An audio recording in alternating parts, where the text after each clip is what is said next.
예, 오늘의 모닝 브리핑 시작하겠습니다. 미국과 이란 간 종전에 합의했다라는 보도가 나오면서 유가는 빠지고 증시는 올라가는 그런 모습이 나왔고요. FMC 회의 앞두고 있잖아요. 근데 뭐 연내 인하할 거다, 인상할 거다, 좀 엇갈리고는 있는데 당분간 어쨌든 금리는 동결이다. 그러니까 이런 분위기, 그리고 매파적으로 나와도 전쟁이 종료됐기 때문에 걱정할 바는 없다. 뭐 이렇게 의견들이 정리되고 있습니다. 외국인들 이틀 연속 순매수 나왔는데 3일 연속 매수는 그동안 잘 안 나왔던 현상이었거든요.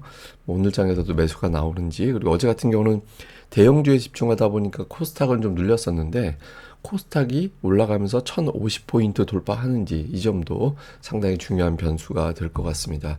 뭐 미증시는 오늘 다우보다는 나스닥이 더 많이 올라갔고, 특히 반도체 업종 지수가 5% 넘게 급등을 했거든요. 11개 업종 중에서 빠진 건 4개. 그러니까 에너지 업종이 3.6%나 빠졌고요. 그리고 부동산 업종이 0.9% 정도 빠졌는데 기술주가 많이 올랐어요. 그러니까 뭐 테크 업종이 3.4% 정도 올라갔잖아요. 근데 시장에서는 이게 전쟁이 끝났으니까 올라갔다라는 해석도 있지만 일부는 스페이스X 영향이 컸다. 이제 그게 상장되고 나서부터 종목 수급이 풀리면서 그동안에 많이 빠졌던, 또 매도 대상이 됐던 기술주 쪽에 다시 매수가 돌아가는 그런 모습이 나오는 거다. 이렇게 또 해석도 있습니다. 중요한 뉴스들을 점검해 보면, 그러니까 미국과 이란과는 전쟁을 끝내는 것으로 합의를 했다라는 게 알려졌고, 호르무즈 해협 개방에 대해서는 약간 해석이 다릅니다. 이란 쪽은 60일 동안 무료 서비스야, 이렇게 이야기를 하고 있고, 아니야, 영구적으로 무료야, 이렇게 또 의견이 좀 갈리고 있거든요.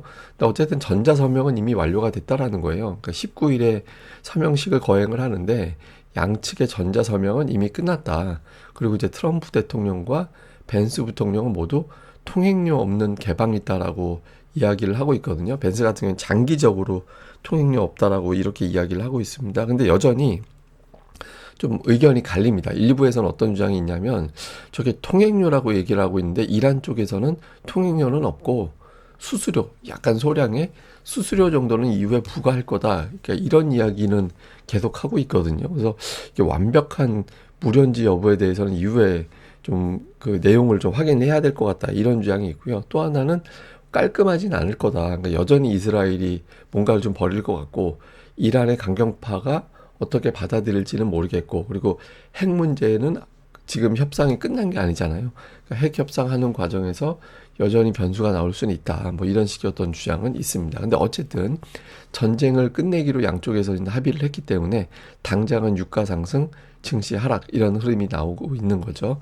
그리고 이제 블룸버그에서는 전쟁에 대한 위험이 감소했기 때문에 주요 헤지 펀드들이 움직이기 시작할 거다. 특히 원유 수입국, 그러니까 우리나라, 일본, 인도, 인도네시아 등이 혜택을 받을 가능성이 높다. 왜냐하면 이제 원유 수입 비용이 크게 늘어났다가 이제 줄어들 가능성이 높아졌기 때문에 이들 나라들은 좀 주목도가 높아질 거다. 그러니까 이런 어떤 분석들도 나왔습니다. 그리고 이제 FMC가 있잖아요. 당장 이제 오늘은 일본 중앙은행의 통화정책 회의가 있고, 또 이번 주 목요일에는 우리 시간으로는 미국의 금리 결정을 알게 되는 상황이 이제 나오게 되는 거죠. 근데 이 의견이 좀 여러 가지가 나옵니다. 일단 구겐하임에서는 이번 어떤 매파적인 FMC를 보게 될 거다. 점도표에서 금리 인상 전망하는 사람이 여럿 등장할 거고, 심지어 두 차례 인상 주장하는 사람이 복수로 발견될 거다. 그러니까 이런 어떤 주장도 있고요. 반면에 월밍턴 같은 곳에서는 연말 연초에 금리 인하를 할 수도 있다. 그러니까 이런 식의 어떤 주장도 여전히 제기가 됩니다. 그러니까 인플레이션이 진정이 됐기 때문에 연말과 연초로 이어지면서 금리 인하가 될 것이고, 그거는 이제 기본적인 어떤 데이터는 높게 나올 가능성이 있긴 한데, 그런데 아마 근원 물가는 떨어질 거다. 그래서 근원 물가는 빠르게 떨어져서 뭐 연준이 목표로 하고 있는 수치까지도 곧 돌아갈 가능성이 높기 때문에 금리 인하에 대한 기대감을 갖는 게 타당하다. 이렇게 좀 엇갈립니다. 근데 일단 다수의 의견은 당분간은 그냥 계속 동결. 예, 당분간 계속 동결로 갈 것 같다. 그리고 이번에 전쟁이 끝나서 FMC에 대한 부담은 덜었다. 이게 이제 의견이 좀 많이 몰리고 있습니다.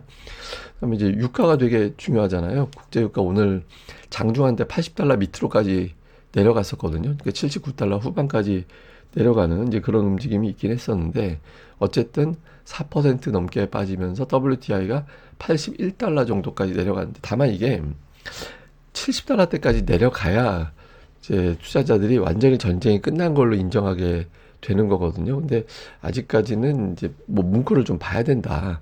이제 어떻게 돌아갈지는 좀 상황을 봐야 된다. 이런 의견들도 있어서 쉽게 80달러 미만으로 종가가 떨어지지는 않고 있는 그런 모습들도 나오고 있습니다. 주요 종목으로는 시가총액 상위 종목은 대부분 다 올랐습니다. 뭐 엔비디아가 회사채 발행한다.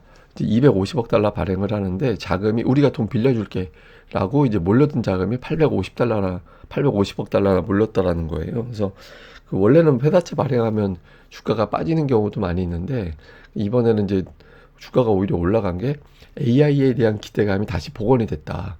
그리고 엔비디아가 뭐 돈 못 갚을 기업도 아니고 그리고 이 돈을 바탕으로 더 강력한 투자를 할 것이다. 이런 어떤 기대감이 나오면서 주가는 이제 올라가는 그런 모습을 보였고요. 그 외에도 뭐 반도체 오늘 많이 올랐습니다. 웨스턴 디지털이 16% 올랐고 마이크론 테크놀로지는 거의 11% 가까이. 오늘 한 증권사에도 목표 주가를 2배 넘게 올렸잖아요. 그래서 TD 코엔에서 목표 주가 많이 올렸거든요. 그리고 그 외에 뭐 시게이트를 비롯해서 주요 반도체주들이 오늘 많이 올라갔는데, 그래서 시장에서는 이제 올라간 게 결국에는 스페이스X다. 스페이스X 상장 절차가 진행이 되면서 여기에 자금이 빠져나갔다가 상장이 되면서 주가가 올라가는 거는 자금이 컴백했기 때문이다. 뭐 이런 주장들도 일부 있습니다. 그리고 이제 유가 빠지니까 여행주, 항공주, 뭐 이런 종목군들도 오늘 제법 큰 폭으로 올라가는 그런 모습을 보였고요. 그리고 스페이스X는 오늘 또 올라서 이게 지금 시가총액이 2조 5천억 달러가 됐어요. 예, 어마어마하게 이제 빠르게 올라가고 있죠. 이게 오늘 매도 보고서도 나온 게 있었거든요. 목표 주가 115달러인가? 하여튼 매도 보고서가 나온 것도 있었는데 그럼에도 불구하고 이제 강하게 올라가고 있죠. 이게 이제 우리가 우주항공으로만 생각하지만 이게 또 AI도 있잖아요. XAI도 있으니까 AI주로서도 주목을 해야 된다. 뭐 이런 식의 어떤 주장들도 있고 뭐 유명한 사람들이 추가적으로 지분을 늘렸다더라. 뭐 이런 어떤 보도들도 나오고 있다 보니까 더 이제 크게 올라가는 이제 그런 모습을 좀 보였습니다. 근데 이게 이제는 대형주를 좀 주목해 봐야 되는 거 아니냐. 또 반면에 경기 민감주 다른 업종으로도 올라갈 거다. 이런 주장이 있는데 최근에 이제 메가세븐 종목군들이 좀 부진했었잖아요. 지수 대비 상대적으로 못 올라가는 뭐 마이크로소프트 때문이기도 하고 뭐 그러기도 한데 좀 상대적으로 부진했는데 다시 자금들이 기술주 쪽으로 컴백할 거다 이런 주장들도 있고요. 반면에 이제 모건 스탠리 이런 데서는 경기 민감주 다른 업종으로 자금이 좀 분산될 거다. 그러니까 이렇게 이제 의견들이 조금 약간의 어떤 차이가 있긴 하거든요. 근데 어쨌든 그동안에 우리가 보통 이야기하는 빅테크 종목군들이 상대적으로 좀 둔했었는데 이 종목군들이 좀 찾아가는 오늘 뭐 엔비디아 시가총액 5조 달러 복원이 됐잖아요. 그래서 그쪽으로도 자금이 다시 넘어가지 않을까 이런 어떤 기대감도 좀 있는 것 같고요. 그리고 또 하나는 지금 물가가 계속해서 올라가는 상황 때문에 조심해야 된다. 그러니까 이런 주장들도 있거든요. 그러니까 국제유가가 당장 확 빠지는 건 아니니까 물가가 어떻게 돌아가는지는 지켜봐야 된다. 이런 주장이 있거든요. 근데 이제 품목별로 물가에 미치는 영향을 좀 살펴보면 여전히 관세가 가장 커요.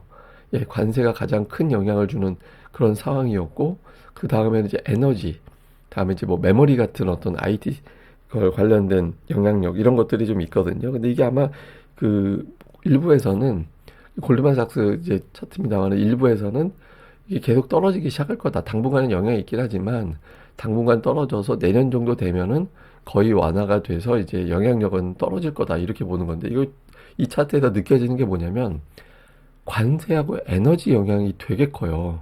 관세하고 에너지 영향은 결국에는 트럼프가 아무것도 안 했으면 이렇게 물가가 올라갈 일이 없었던 거였거든요. 근데 지금은 관세 때문에 그리고 또 에너지 때문에 이게 쓸데없이 뭔가를 벌려가지고 이제 물가만 높여놓고 뭐 자기는 오늘 뭐 증시가 로켓처럼 올라갔다라고 자랑을 하지만 결국에는 좀 잘못된 정책 때문에 여러 가지 어떤 피해를 입는 그런 것들의 데이터로도 확인이 되는 그런 측면도 있는 것 같습니다. 자, 우리 증시는 어제 5% 넘게 급등을 했잖아요. 그래서 제가 뭐 어제도 보여드린 건데 이제 그동안의 어떤 증시 사이클이 한 3, 4개월 정도 한 번씩 큰 조정이 나오더라. 그래서 지금 강세장이 올라가면 이후에 또 큰 조정이 나올 가능성이 있다라는 건데, 또 하나 주목해 볼 만한 건 이 조정 사이클 이후에는 고점을 넘겼었어요. 예, 매물 소화하고 나서 그 다음에 고점을 넘기는 상승 사이클로 바뀌었기 때문에 이번에 이제 9천을 넘기는 그런 움직임이 나올 가능성이 현재로서는 높다라고도 이제 볼 수 있는 거죠. 그리고 또 하나는 제가 예전에 이제 보여드렸던 건데, 월봉에서 2달 연속 하락을 해야 상승장이 끝나는 거거든요.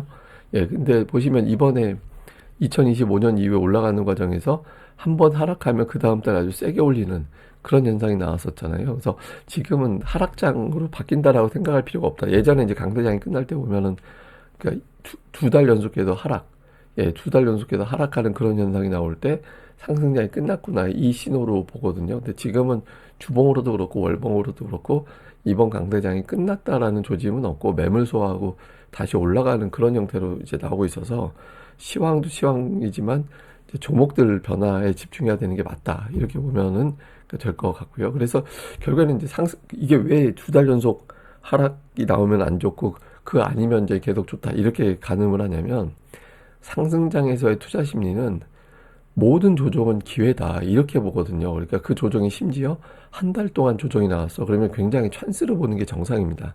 근데 2달 동안 저가 매수가 가동이 안 된다라는 거는 강세장에서 조정은 기회다라는 심리가 끝났다라는 거예요. 그래서 2달 연속 조정이 아니라면 시장은 좀 조정 때마다 이제 기회였구나라는 게 확인이 되는 겁니다. 근데 어제 같은 경우 이제 외국인들이 매수를 하긴 했는데, 특징적인 거는 매수 업종이 되게 많았어요. 예, 어제 건설 업종이나 뭐 일부를 제외하고는 순매수 업종이 되게 많았거든요. 그리고 또 하나 중요한 게 뭐냐면, 제가 자주 언급드리는 건데, 외국인들 매수가 5개 업종 중에 4개 이상 들어오면 고르게 한국 증시를 사는 거다. 그러니까 전기전자, 운송장비, 철강화학, 금융, 이 중에서 4개 이상 사면은 특정 업종에 집중한 게 아니라 그냥 증시를 전체로 산 거다라고 제가 표현을 하잖아요. 근데 어제 그 5개 업종을 다 샀어요. 그러니까 어제는 전기전자 업종을 되게 많이 사긴 했지만 외국인들이 전쟁 끝나나 보다, 이렇게 되면서 일단 한국 증시를 다 사는, 예, 그런 어떤 움직임이 있었다라는 게 특징이었고요. 다음에 이제 코스닥 같은 경우는 이게 조금 아쉬운 게 1050이 자꾸 저항이 되고 있거든요.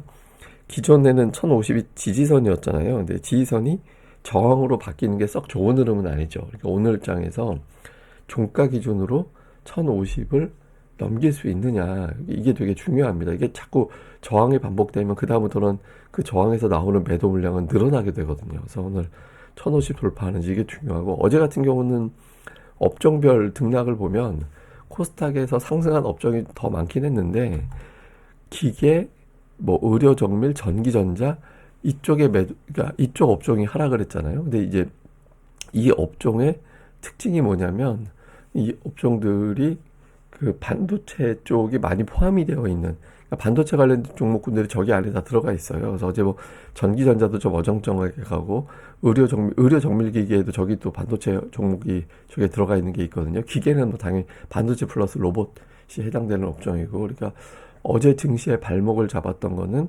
반도체 소부장 쪽에서의 어떤 매도 물량이었는데, 근데 이게 또 하나 뭐냐면, 되게 지난주에, 그러니까 최근 들어서 저점 대비 50%에서 70% 이렇게 올라온 반도체 장비주들이 되게 많았어요. 그러니까 그 정도까지 시장이 좀 어정쩡할 때 그쪽으로 매수가 집중됐다가 전쟁이 끝났다가 하니까 그동안에 눌렸던 종목으로 자금이 일부 좀 넘어가서 그런 거거든요. 근데 그게 왜 중요하냐면, 주도주, 그러니까 틈새에서 올라갔던 그런 종목이 아니라 명백한 주도주라는 것이 돼야 투자자들은 코스닥의 주도주가 등장을 했구나, 그럼 코스닥도 대세로 올라가는구나, 이렇게 판단을 하게 됩니다. 그래서 오늘 장 정도에서는 좀 반도체 소부장 쪽이 종가 쪽까지 살아나는 그런 움직임이 나와주는 게 필요하죠. 자, 수급에서는 어제 외국인들이 매도를 해서 3일 동안 외국인들의 매도가 이틀이 나오는 그런 모습이 나왔거든요. 근데 보시면 어제 외국인들이 1조 원 매도 나와서 되게 많이 매도했다라고 볼 수 있죠. 실제로 최근 들어서 매도 규모는 제일 컸어요.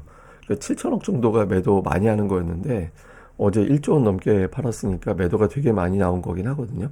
그런데 한 6천억 이상 매도가 되게 빈번하게 나왔었는데, 그동안에도. 근데 그 매도 다음 날은 매도가 뚝 떨어졌었어요. 예, 그러니까 이제 어제 매도를 되게 많이 했는데 오늘 장에서 매도가 줄어드는 정도가 아니라, 제가 뚝 떨어진다라는 표현을 하는 거는 매도해도 한 1, 2천억? 예, 그 정도로 줄어들거나 아예 매수로 바뀌거나, 그리고 만약에 오늘 매도한다면 내일은 순매수로 바뀌거나, 그러니까 이런 흐름이 나와줘야 됩니다. 안 그러면 코스닥 쪽에 수급이 되게 불안정해질 수가 있어서 오늘 매도 축소 또는 매수, 그다음에 내일은 무조건 매수, 그러니까 이런 흐름이 나와주는지가 되게 중요하거든요. 뭐 현재로서는 뭐 외국인들 어제 1조 원 팔았다라고 해서 기존의 흐름이 뒤집어졌다 이렇게 보기는 좀 애매하고, 근데 어쨌든 이 부분은 좀 체크는 해볼 필요는 있다. 근데 현재로서는 뭐 대대적인 매도 전환 같지는 않다, 뭐 이렇게 보면 될 것 같습니다. 자, 일단 중동 사태가 끝났고, 그러니까 원유 수입국인 우리 증시에 유리하다. 그러니까 중동 사태 시작되고 나서 외국인 투자자들의 매도가 계속 나왔던 건 사실이거든요. 그러니까 원유 수입 많이 하는 한국, 일본, 대만은 불리해. 이렇게 되면서 이제 안 좋았었는데 이게 이제 반전이 되는지. 그리고 또 하나, 장중에 오늘 일본 통화정책 회의가 열리거든요. 금리 인상은 거의 확실시 되는데 원래는 이게 굉장히 무서운 일정으로 시장에서는 봤었어요. 그러니까 2024년 7월인가요? 그때 일본에서 금리를 올리고 그 엔캐리 자금의 복원. 그러니까 일본이 워낙 금리가 낮으니까 여기서 돈 빌려다가 다른 데 가서 투자하는 투자들이 많았다가 일본이 금리를 올리니까 그중에 일부 자금이 다시 일본으로 향해서 넘어가게 되는 그런 현상이 만들어지면서 글로벌 금융시장이 급락하는 그런 현상이 있었거든요. 근데 이번에도 이제 일부에서는 또 그 엔캐리 청산 가능성이 있다, 이런 주장들이 있는데, 다만 이미 통화정책회의 금리 인상이 알려져 있던, 예고돼 있던 상황이었고, 그리고 이게 이제 물가 때문에 금리를 올리는 건데 전쟁이 끝났기 때문에 거기에 대한 어떤 부담이 낮아졌다, 이런 어떤 해석도 있거든요. 그래서 오늘 우려했던 것보다는 영향력이 축소될 수는 있는데, 근데 어쨌든 요때 갑자기 오후에 시장이 출렁거리면 저 결과에 대한 이상한 해석 때문에 그랬다, 이렇게 보면 됩니다. 근데 현재로서는 이제 물가가 안정될 가능성에 무게를 둬서 영향력은 우려했던 것보다는 크진 않을 것 같다, 이렇게 해석이 되고요. 그다음에 어제 외국인들이 매수하는데 삼성자 하이닉스가 엇갈렸거든요. 근데 이제 두 종목을 뭐 시소같이 가는 것보다는 일단 안정적인 매수로 가는 게 좋죠. 그래서 그런 흐름이 나오는지, 그다음에 어제 코스닥 소부장은 부진했고 제약 2차전지 이런 것들이 이제 강세를 보였는데, 뭐 이 구도는 나쁘진 않아요. 그러니까 주도 주실 때 나머지 종목이 올라가서 지수를 이제 플러스권 유지해주는 흐름은 되게 좋은데, 다만 이제 주도 준 줄 알았는데 저게 끝나버리면 시장이 또 흔들릴 수 있거든요. 그래서 소부장 쪽에서의 어떤 계속해서의 안정적인 어떤 주가 흐름이 나오느냐, 그러니까 이 부분도 이제 중요한 변수로 체크해 보는 게 필요할 것 같습니다. 근데 이제 시장에선 그런 건 있어요. 그러니까 실적에 대한 추정치가 다르다. 그러니까 코스피는 계속해서 늘어나고 있고, 그러니까 주당 순이익이, 코스닥은 쭉쭉 늘어난다라는 그런 느낌은 아니어서 코스피 쪽에 자금이 몰려가는 거는 타당하다, 이런 식의 어떤 분석도 당연히 있습니다. 그건 또 너무나 이제 당연하고 이제 합리적인 어떤 분석이죠. 근데 이제 다만 코스닥이, 그러니까 이익이 엄청나게 올라간다라고 해서 시장이 이제 강세를 보이는 측면도 있지만, 그거보다는 이제 기대감, 유동성, 정책 이런 것들이 또 움직이는 시장이거든요. 그리고 여기에 이제 이제부터는 예를 들어서 2차 전지도 실적은 좋아지는 사이클이야. 그리고 이제 반도체도 삼성과 SK하이닉스가 본격적인 투자가 진행이 되니까 거기에 따라서 실적이 좋아지는 국면으로 바뀌게 될 거야. 이런 식의 스토리도 만들 수 있거든요. 그래서 이제 코스닥 쪽에도 종목 장세가 계속 열릴 수 있어서 코스피의 어떤 대형주 장세 플러스 코스닥의 종목 장세, 이 부분도 계속해서 좀 주목해 보는 게 필요하다, 이렇게 보시면 될 것 같습니다. 예, 그럼 또 하루 또 잘 보내시고요. 저는 또 다음에 뵙겠습니다. 이 방송 구독하기와 좋아요, 예, 꼭 좀 부탁드립니다. 감사합니다.